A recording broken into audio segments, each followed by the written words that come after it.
В описании вы всегда можете найти мою ссылку для доната у официального партнера игры магазина BuffBuff. И здесь действительно самые низкие цены. Это не реклама, это просто факт. Задонатив через мою ссылку, вы поддерживаете канал. Я вам за это премного благодарен. Всем здравствуйте! Сегодня у нас 4 июля, и уже послезавтра у нас начинается баннер школы сбор. Баннер школы сбор представлен таким же набором героев, как и в предыдущих баннерах школ. То есть у нас тут немножечко ключевых героев и, соответственно, очень множечко ненужных абсолютно героев поддержки, большая часть из которых нам не нужна, либо уже есть, либо вообще не играет. Разработчики пообещали нам в 8 сезоне эту проблему устранить. Почему это сделать сейчас нельзя, я не знаю. Возможно, что трудоемкость высокая, в текущем сезоне что-то поменять. Ну что ж, посмотрим. А пока что имеем, что имеем. Главный гость у нас здесь в баннере — это новый эксклюзивный герой Монолиса. Неплохой у нее дизайн такой, симпатичный довольно-таки. Единственное, что он довольно-таки распространен в подобного типа играх, но здесь он реализован довольно-таки красиво. Все эти падающие звезды там на фоне, вот этот полумесяц. Классно. Монолиса у нас теперь главный ДД в школе. Потому что раньше у нас выступал таким героем Хуберг. Он справлялся неплохо с любым противником. Иногда у нас Телендор с артефактом делал это лучше, но в основном у нас Хуберг везде показывал вполне себе неплохой результат. Ну и как ведет себя Монолиса, какой она урон наносит по одной цели, по трем, по манекенам, по боссам. Давайте разбираться. Итак, давайте посмотрим. Пассивный навык. Каждый заряд в сбор у Монолисы уменьшает получаемый ей урон на 10%. То есть с живучестью у нее, по идее, проблем быть не должно. То есть слабым местом она не должна стать в команде. Также, когда союзники накапливают 5 зарядов в сбор, Монолиса обрушивает полумесяц на наибольшее скопление врагов, нанося им в зоне поражения плюс 300% атаки урона сиянием. У нас здесь указана вот такая вот площадь, но при этом на самом деле урон проходит именно по площади полумесяц, а полумесяц у нас прописан вот здесь вот, радиус 3×3. Так что не обольщайтесь, это не та площадь, по которой она будет урон наносить вот этим навыком. Боевой навык. Она получает один заряд эффекта сбор и эффект увеличения урона на 40% на 8 секунд. Если после применения боевого навыка количество зарядов в сбор достигает максимума, эффект сбор накладывает на всех союзных героев школы сбора эффект увеличения урона на 40% на 8 секунд. Достаточно сильное увеличение урона, 40%. Единственное, что весь основной урон будет наносить именно она. И увеличение для наших союзников, оно такой большой роли не играет, разве что для Глэдис. Абсолютный навык. После недолгого чтения заклинания Монолиса создает лунную волну, которая наносит 400% атаки урона сиянием всем врагам. Затем она продолжает чтение и за 3 секунды направляет 5 волн полумесяца в самую плотную группу врагов, нанося 200% атаки урона сиянием врагам в радиусе 3×3 от цели. Потраченные заряды в сбор последовательно добавляют следующие эффекты. Первый эффект — это лунная волна, наносит дополнительно 400% атаки. Второй эффект — это у нас каждое попадание полумесяца от абсолютного навыка по одной и той же цели увеличивает этот урон на 20%. И третий эффект — после применения восстанавливается 25% готовности абсолютного навыка. И давайте посмотрим, как это работает, но уже в бою на примере манекенов, чтобы это было более наглядно. Но сначала посмотрим, что ее эксклюзивный талант увеличивает урон от пассивного навыка до 600%, то есть вместо 300 это уже в 2 раза. И также оговорим, что у нее есть неплохое, но не обязательно к получению второе пробуждение, которое уменьшает требования по количеству эффектов в сбор, чтобы сработал пассивный навык и нанес урон. И также у нее есть пятое, необязательное тоже пробуждение, потому что оно вообще на урон не влияет. И оно здесь раздает эффект пассивного навыка на сопротивление урону, хотя там написано сопротивление урону, здесь написано, что уменьшает получаемый урон. В общем, выживаемость команды увеличится, потому что этот эффект будет раздаваться уже всем союзникам. Итак, давайте посмотрим, как у нас происходит нанесение урона. Сначала смотрим пассивный навык. Смотрите, видим, всплыл полумесяц и нанес урон 3 манекенам. Смотрим еще раз. Опять же всплыл полумесяц и нанес урон 3 врагам. То есть по наибольшему скоплению наносится урон полумесяцем. Вот он еще раз, видим, опять 3 удара. Когда она использует свой абсолютный навык, она первый удар делает, она делает по всей карте. Соответственно, урон наносится всем. Затем 1, 2, 3, 4, 5. То есть таких же 5 ударов полумесяцем идет, как вот с пассивного навыка, только здесь их 5 подряд. Плюс еще идет увеличение урона с каждым последующим ударом по одному и тому же противнику. Что насчет вот этого навыка боевого? Я имею в виду на увеличение именно урона для всех союзников. Давайте посмотрим, как часто он будет передаваться в команде с Линой. Я поставлю всех на авто, кроме оленя, он нам не нужен. И давайте смотреть, как он будет часто появляться. Я не буду вот это меню вытаскивать. Хотя нет, наверное, буду. Увеличение урона на 40%. Видим. Единственное, что скорость я увеличу. Висит, висит, висит. Увеличение. Так, урона пропало. Его нету. Увеличение урона на 40% появилось. Смотрим дальше. Опять пропало.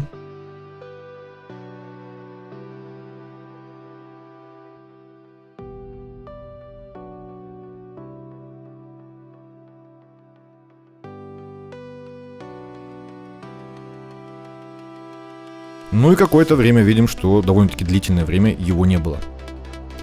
То есть она у нас часто, из-за вот этой вот скорости перезарядки, она часто может не успевать давать эффект увеличения урона. То есть ей получается слишком быстрая перезарядка, не всегда выгодна. Ну а теперь давайте, собственно, смотреть урон. Смотреть будем на примере вот такой вот команды. Глэдис у нас здесь одета вот так вот. Таланты, насколько я помню, более-менее обычные. Алтон у нас здесь в сете кукольника. Лорентиль на раздаче атаки и на увеличении урона. Лина у нас в сете на щиты. И плюс ко всему, у нее здесь талант вот этот со щитами. Пускай будет так. Итак, мы выбираем 195 уровень манекенов. Здесь у них есть какая-то защита, то есть нам этого достаточно. И теперь мы смотрим Монолиса, который, кстати, я не показал. Одета на вкрит урон и атаку. Теперь мы смотрим, сколько она будет наносить урона по 5 манекенам за 5 минут. И вот такой вот урон у нас получается за 5 минут 6 миллионов ДПС. Теперь смотрим все то же самое, я просто переодел Хуберга в ее снаряжение.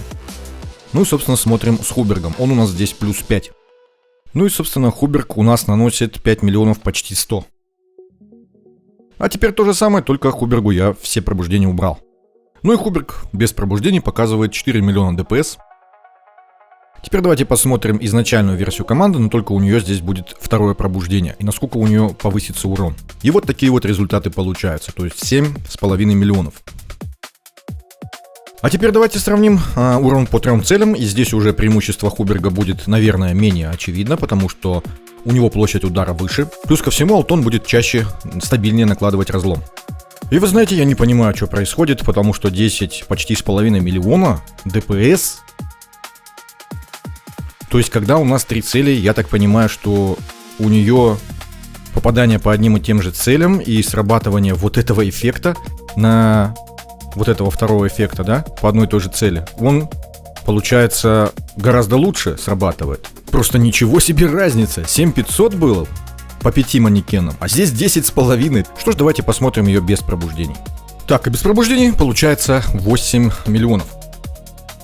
Ну, кстати, обращу внимание, что у всех урон вырос, то есть у Глэдис тоже. За счет того, что, я так понимаю, все-таки разлом Алтон накладывает гораздо стабильнее. Ну и тут у нас открывается, да, вот эта проблема основная у сбора с разломом, потому что дать его больше некому, вот этот артефакт. Алтон его накладывает медленно, Алтон накладывает его плохо и нестабильно. То есть то преимущество, которое сбор бы мог иметь, когда у нас множество целей, да, там, я не знаю, 5 или более, реализовывается достаточно посредственно, как раз таки из-за него, из-за его разлома. Ну, возможно, в таких случаях выгоднее будет поставить вместо Алтона кого-то другого, кто мог бы накладывать этот разлом. В конце концов, того же Телендора, либо Хуберга.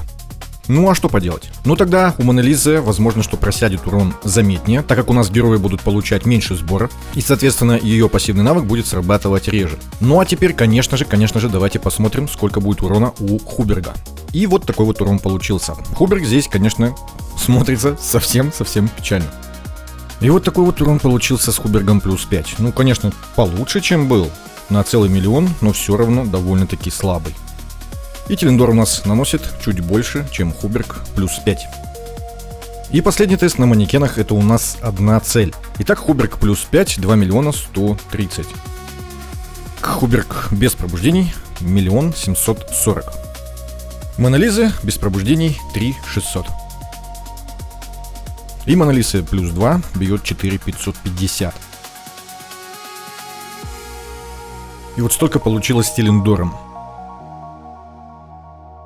А теперь давайте сравним итоговые результаты. Я их занес в табличку. Занес я их таким образом, что за образец, то есть за 100%, у нас в каждой дисциплине, то есть для одной цели, для 3 и для 5, взят урон Хуберга без пробуждений. То есть в первом случае у нас это 1740, это у нас урон в секунду, да? То есть 1 740 000. Также для 3 целей и также для 5. Я это сделал для того, чтобы цифры были более наглядные. Чтобы в уме нам эти вычисления не приходилось проводить. Тем более, что, как я уже сказал, мы не смотрим на максимальные цифры. Мы именно сравниваем разницу в процентах. Для понимания того, насколько Мона Лиса будет лучше, чем Хуберг. И в случае с одной целью, у нас здесь прирост Моны Лисы без пробуждений по отношению к Хубергу без пробуждений составил более 100%. Естественно, по сравнению с Хубергом плюс 5 прирост не такой значительный, но все еще очень-очень хороший. Ну а Мона Лиса плюс 2 тут, конечно, вне конкуренции. Телендор, кстати, при этом показал заметно лучший результат, чем Хуберг плюс 5. Но в случае с 3 манекенами у нас здесь другая уже ситуация. То есть у Моны Лисы прирост еще больше стал, при этом Телендор уже опережает Хуберга не так сильно и выдает урон на уровне Хуберга плюс 5. Что же касается урона при 5 целях, то есть на 5 манекенах, у нас здесь как раз таки проявляется недостаток Моны Лисы и сказывается преимущество Хуберга. Мы видим, что в процентах у Моны Лисы без пробуждений разница составила заметно меньше, то есть в 2 раза меньше, чем в одну цель, 50% всего. Ну и соответственно для Моны Лисы плюс 2 всего лишь 87. При том, что для 3 целей здесь была разница более 200%. А все потому, что здесь проявляется ее недостаток. Во-первых, Алтон накладывает разлом очень-очень плохо, на 5 целей. И мы можем посмотреть это в бою, как это происходит. В основном Алтон здесь накладывает на первого, вот на этого ближайшего, и на второго. Ну, максимум бывает здесь 3 цели. То есть он очень плохо своими сферами кидает разлом по противникам. Видим, опять 2 разлома. И так продолжается весь бой, то есть максимум иногда он будет докидывать до 3. Плюс ко всему видим вот это вот ослабление, 2 эффекта. Они тоже не накладываются практически совсем. Ну, опять же, по той же причине, потому что они накладываются от ослаблений, который Алтон накладывает очень плохо. Я имею в виду вот этот вот эффект. При этом дополнительный вот этот вот урон, который она наносит, Мона Лиса, за каждое попадание по одной и той же цели, оно накладывается вполне стабильно. Мы сейчас это видим в бою. Вот она использует свой навык абсолютный, появляется вот здесь вот ее полумесяц и одним и тем же целям наносит постоянно урон. Причем это повторяется весь бой. То есть нету такой проблемы, что она бьет по разным целям и, соответственно, вот это увеличение не срабатывает. Нет, оно срабатывает, но из-за того, что она бьет по целям без разлома и без вот этого ослабления на увеличение урона, итоговый урон получается заметно хуже, как мы видим. Это нужно учитывать при выборе противников для команды сбора с Моной Лисы, например, в континентальном испытании. Но даже в таких условиях Мона Лиса показывает вполне себе достойный прирост, то есть на уровне 20 и выше процентов. Что ж, теперь давайте перейдем к боссу Филта. Разницу я предлагаю посмотреть на примере босса Филта. Так же, как и в случае с Лакрейсом, почему я выбираю Филта, я еще раз расскажу, что у него здесь самые нейтральные эффекты. Плюс ко всему, на поле их целых 3 штуки. Эффекты, я еще раз напомню, у него здесь такие, что при полном здоровье урон у нас увеличивается на 20%. При этом за каждый эффект усиления у нас снижается получаемый урон на 5% до 5 раз. И мы видим здесь 455 миллионов. Урон в секунду у нас вот такой. Гладис наносит, довольно-таки мало. Видим. Целое пробуждение, и у нас урон увеличился 530. Смотрим урон в секунду, 1 400 000, да, здесь также 270 с копейками. А теперь зафиксировали, без пробуждения она наносила 450 с копейками. 400 миллионов. Гладис урон вырос, но у Хуберга всего лишь 1 миллион. Ну, то есть с 5-м Хубергом уже у нее преимущество на 50 миллионов. Теперь же давайте смотреть, что у нас будет, если Хуберг без пробуждения. Ну, скажем честно, не большая разница. То есть, сколько тут? 30-35 миллионов. А теперь давайте посмотрим урон Телендора. Сначала без артефакта, снаряжение, все то же самое, что и было. Ну и да, таким образом, с такой расстановкой они выживают. 337 миллионов. Ну, Телендор, как всегда, хуже всех. То есть хуже, чем Хуберг. Я вообще тащусь с этого эксклюзивного героя. Ну, давайте попробуем с артефактом, с его замечательным, который усиляли у нас, да, не так давно. Давайте посмотрим. Ну, вот это уже поинтереснее. Но, опять же, не интереснее, чем Хуберг плюс 5. Ну и напоследок давайте посмотрим, что будет, если у Гладис не будет ее личного артефакта эксклюзивного, а она у нас будет на разломе. При этом Алтон теряет тот мифик на увеличение урона и начинает раздавать атаку. А Гладис, как раз таки берет тот мифик. Ну нет, они не начали умирать, но урон просел на 50 миллионов. И то же самое сделаем с Хубергом. Посмотрим, как у него изменился урон. И, о чудо, урон изменился также, то есть плюс-минус на 50 миллионов. А теперь давайте подведем итоги. Во всех случаях Мона-Лиса даже без пробуждений обходит Хуберга значительно. При этом даже на 5 манекенах, где Хуберг имеет преимущество, а Мона-Лиса находится в более невыгодном положении, Мона-Лиса сохраняет преимущество более 20% над Хубергом плюс 5. При этом, когда условия равны между Хубергом и Мона-Лисой, но при этом для Мона-Лисы условия подходят, преимущество Мона-Лисы очень значительное, то есть у нас здесь без пробуждений получилось почти 140%. В одну цель получилось что-то среднее, то есть между самым высоким результатом и самым низким. И тоже преимущество внушительное.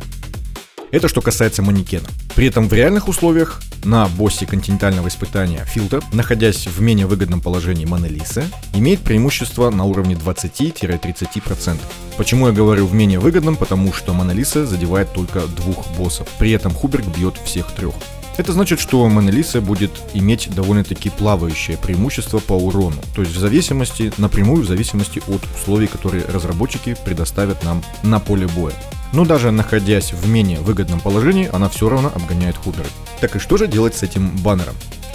Ну, здесь у нас, как всегда, сугубо индивидуальная ситуация для каждого аккаунта. И ответ на вопрос брать либо не брать для каждого аккаунта будет сугубо индивидуальным. Единственный универсальный совет, который я здесь вижу, это при наличии у вас хотя бы одной Глэдис, вы можете забрать одну копию Мона-Лисы. Может быть, она у вас до гаранта упадет, допустим, на первые там сотни призывов. Вы тогда можете даже остановиться. Либо уже добить до 300 и забрать, например, Глэдис, чтобы дать ей артефакт. Но даже без артефакта, то есть с одной копией Мона-Лисы и наличием Глэдис, у вас получится неплохой универсальный состав, так как команда сбора у нас не отличается какой-то капризностью и имеет хороших героев поддержки в своей стихии. То есть как 5-й, 6-й, там, либо даже 4-й состав на финального босса, либо на континентальные испытания, они вам всегда обеспечат, такой неплохой урон. Но опять же при наличии у вас уже хороших основных составов. Потому что тратить ресурсы на нее сейчас, например, когда у вас не собраны основные составы, я бы не стал. Еще раз скажу, что ситуация у всех разная, поэтому подумайте сами.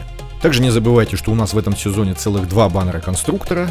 Насчет сборного баннера, который на 800 призывов, мы еще не знаем. А на этом все. Всем спасибо за просмотр, всем удачи и всем пока.